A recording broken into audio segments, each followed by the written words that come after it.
On this day, I've hit the midday doldrums, so I'm just sailing along in very, very light winds. And I've mentioned before that, when the winds are light, I like to sail close to shore, and there's several reasons for that.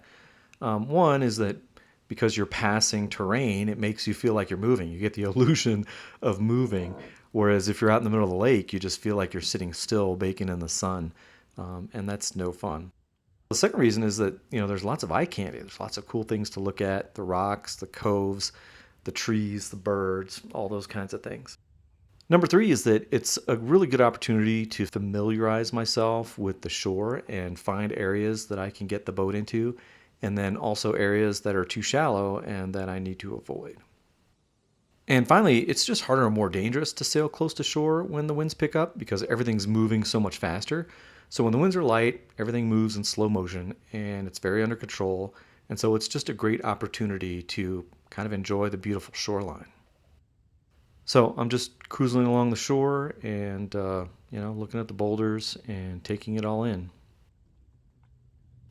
And keep in mind that this reservoir is a flooded canyon. So even though I'm really close to shore here, the depth sounder readings that I'm getting in this area, right up to the rocks, are maybe 60 feet of depth to about 40 feet of depth, with just a few areas that I already know about that are exceptions to that. It's also really helpful when you're close to shore, here that the water is clear enough that you can see the rocks down to about maybe 10 feet or 12 feet. And my boat only draws 4 feet 3 inches with the centerboard down and 18 inches with it up, even though, of course, the rudder reaches down a little bit farther than the shoal draft keel. So anyway, as long as you're moving slow, it's pretty easy to spot the rocks and avoid hitting them. And I am actually sailing here. The motor's tilted up, and this is just the boat slowly ghosting under extremely light winds. So I work my way down the shoreline toward this next set of boulders, and as I'm passing them, out of the corner of my eye, I see some rocks reaching up from the depths, very close to the surface. So I turn to port a little bit to get the rudder away from them, and then grab my camera and catch some video as I pass.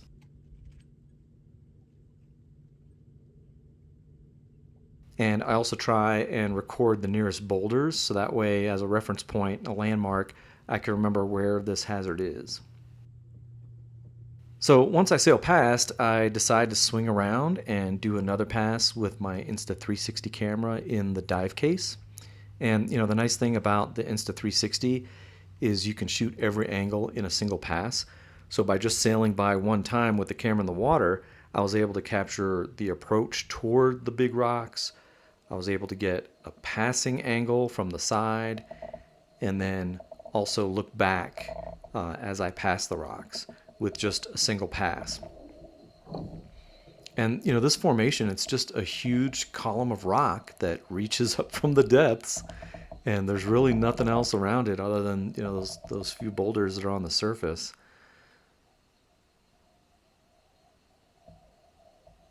Yeah, that's pretty wild. And as soon as you pass, you just go right back to super deep water.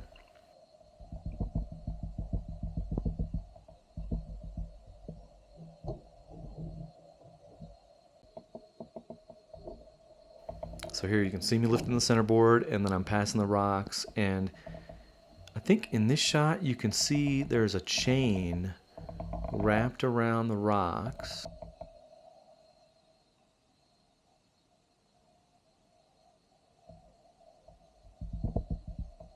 Yeah, right there. You can just barely see it. Little chain wrapped around the rocks. And so I'm guessing that used to be a hazard buoy. But, I've been sailing here for 6 years, and these rocks have never been marked.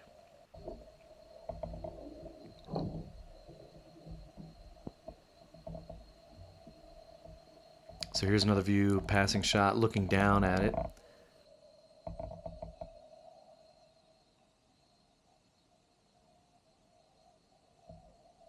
And again, you can just see that chain, and then there's like a weight or something.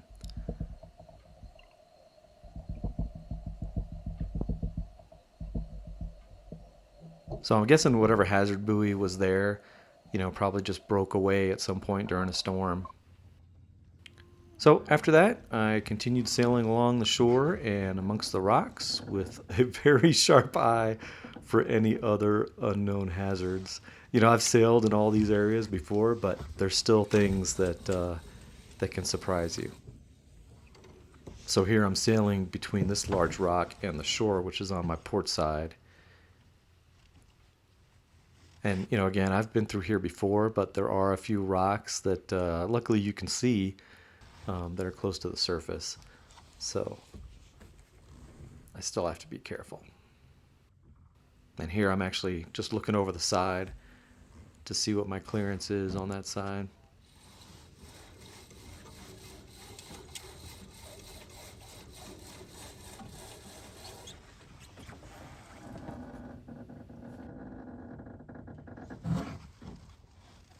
All right, so I made it through that little pass, and I continue on sailing.